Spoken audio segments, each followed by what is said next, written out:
Ito yung mga ziwa na nalubog sa baha. Ayan. Isa. Pakita ko sa inyo iba.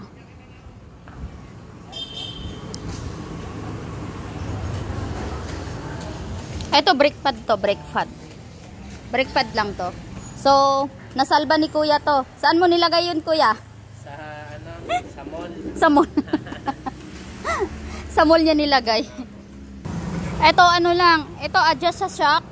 Anong ginawa dyan to? Shock niya. Kailangan lalagyan langis. Lalagyan ng langis. Okay, so ayan. Z1000 ni kuya. Anong ginawa mo dyan, kuya, nung nagbagyo? Saan mo siya nilagay? Bahay na. Sa bahay lang. Buti safe naman. Ayo, motor ni kuya, oh. Z1. Meron pa ditong isang Z1 eh. To. Ay, ito kasi nyo. Ito, muntik na. Hanggang dito na sa Tambutso. Pero hindi siya umabot sa Tambutso. Kasi na-save niya kaagad. Kuya. Ayan. So, ano daw to eh. Ano ba tawag doon? Tune up. Hi. Ito naman. Ito, Z1 to. Z1. Ito yung ano din. Nalubog din to sa baha. Ayan. Yan, lubog din to.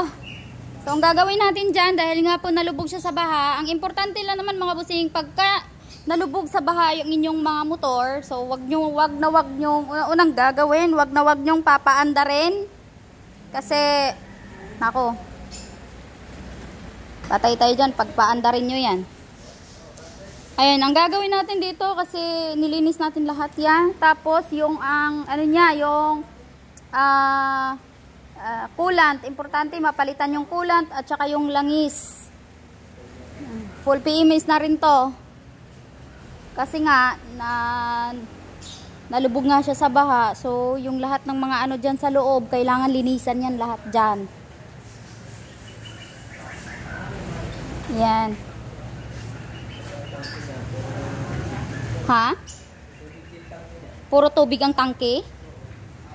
Yan, kailangan ma-drain po siya lahat. Makina niya, ano, dalawang batyang tubig. Makina? Dalawang ganito. Dalawang ganyan? Tubig. May video kayo niyan, no? Okay. Oh, ano natin, ano natin mamaya sa video na to. Sama natin sa video. Ito pa, meron pa dito. Iba namang mga ibang motor ito. Ito naman nalubog din to sa baha. Ayan. So, okay na siya. Nalinis naman na siya kahapon. Nakikita nyo malinis na. Ayan, malinis na siya. Ano to? Ninja 650. So, ang ginawa natin dito, if-eye cleaning. Throttle body cleaning. Pinalitan natin spark plug. Pinalitan natin yung kanyang coolant. Pinalitan natin yung kanyang ano ba? Pinalitan natin yung kanyang langis. Soy, pinalitan ba ano nito? Spark plug hindi, di ba? Ha? Palit din? Kasi parang may sinabi sila kahapon eh na hindi daw. Iwan ko lang. Okay, tapos ito, lubog din to sa baha. Ano to? Kawasaki Z400. Okay, so, ayan, okay na siya. Kung napapansin nyo, tingnan nyo yung mga ano, yung upuan niya. Kasi hanggang dyan talaga, hanggang dito, oh, yung baha. Talagang totaling lubog. Kung napapansin nyo, meron akong video na, nung tinanggal namin yung ano niya, yung coolant niya, tsaka yung langis niya. Yan. Meron akong video doon kahapon na yung unang lumabas ay tubig. Tubig. Pati yung tambutso may laman pa. Oh. Okay, ito naman ay MT-09. Itong MT-09 ay ano naman to, hindi siya umabot ng baha. Hindi siya nabahaan. Kasi nga, inakyat niya sa kwarto. Inakyat sa kwarto yung motor. Oh, 'di ba safe?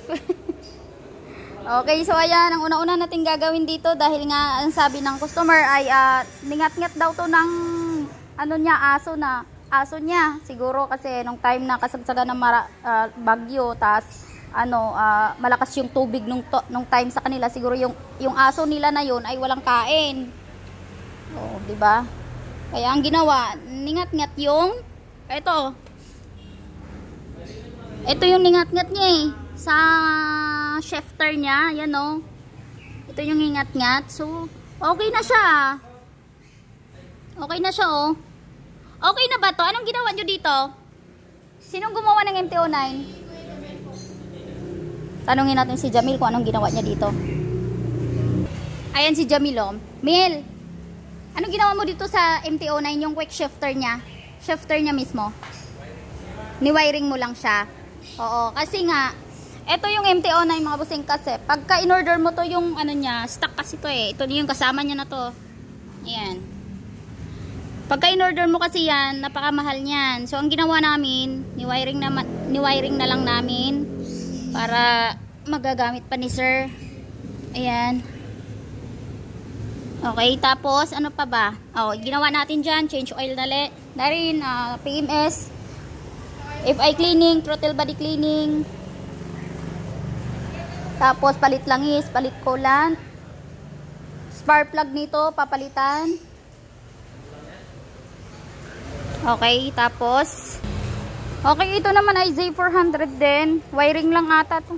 Wiring lang siya sa ilaw. Okay, si Kuya ay walk-in. Sila ay mga regular customer. Ayan.